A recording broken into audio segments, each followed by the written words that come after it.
Now, there's certainly no shortage of luxury MPVs here in Malaysia, all trying to steal a piece of that Alphard and Vellfire pie. Well, now there's another one called the GWM Wey G9 that's here to join the party, but this one is just a little bit different than all of the others. Let's talk about that.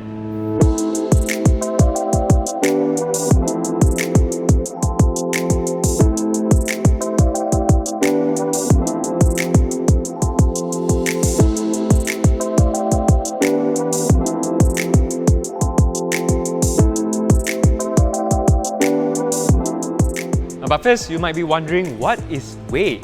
Well, you see, this car in China is actually sold under a different, more premium brand. And because these are basically their flagship models, that's why that brand is actually named after the founder of GWM himself, Mr. Wei. And this logo over here, well, this is basically inspired by a very iconic totem pole at GWM's hometown, Baoting. Anyway, back to the car itself. Now, this is actually called the Gaoshan in China, which literally translates to tall mountain.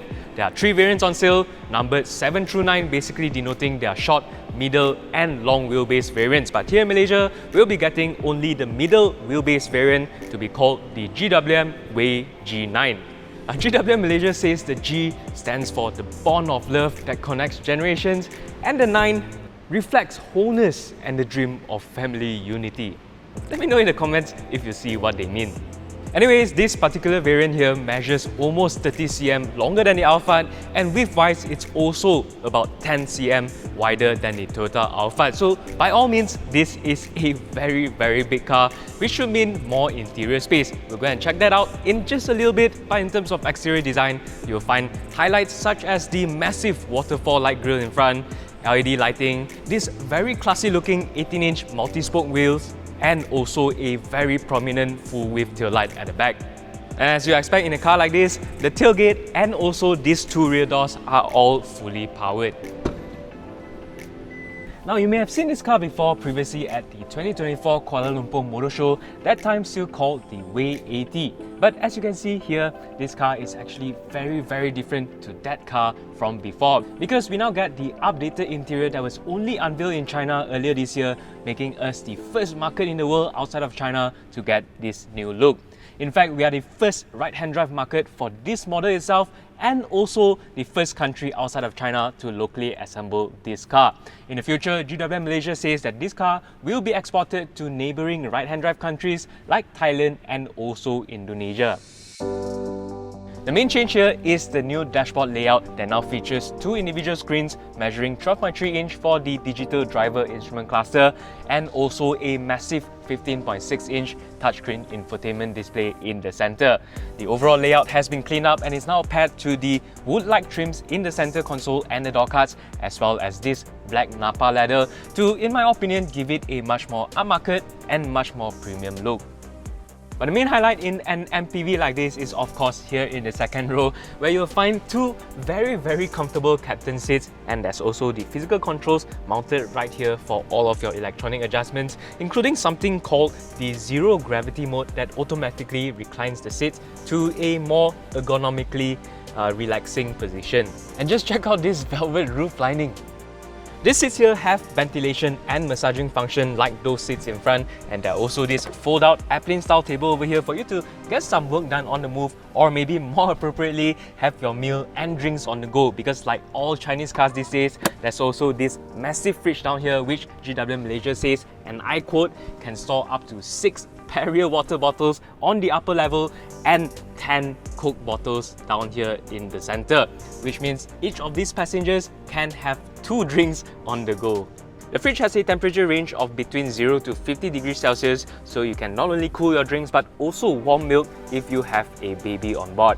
The car preview here is a 7-seater layout, and we're not sure yet if there'll be a 6-seater variant for Malaysia. But either way, these seats are all mounted on rails that can be slid forwards and backwards, so your luggage compartment can range anywhere from 233 litres to 1,725 litres, depending on how you configure the seats. Up here on the roof, there are the controls for your aircon and also a fold-out TV that is basically an Android tablet. Now for the third row, GWM says that it can comfortably fit adults of up to 1.8 meters tall. Now me myself, I am 173 centimeters short, so let's just go and put it to the test real quick. So I climb through the middle row here, which is actually quite spacious, and seated in the back here, this here is actually really spacious, and I do really like that you get your own aircon vents behind here, your speakers up here on the roof, and there's also charging ports for both of these outboard seats right here in the third row. Now what makes this MPV different to all others out there is because this here is actually a plug-in hybrid. Now underneath the bonnet here, you'll find a 1.5 litre turbocharged inline-4 engine, itself making 150 horsepower and 240 Nm of torque.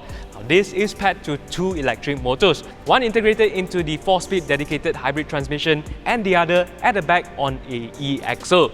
Altogether, this system here makes 446 horsepower and 642 Nm of torque. And in terms of performance, this here goes from 0 to 100 in just 5.7 seconds. Imagine on an MPV like this, and top speed here is rated at 200 km per hour.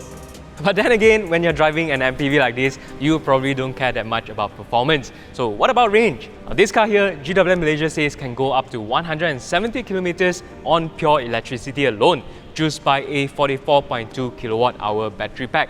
And when you factor in the 58-litre fuel tank, this here can go up to 1000 kilometers in just one tank of fuel.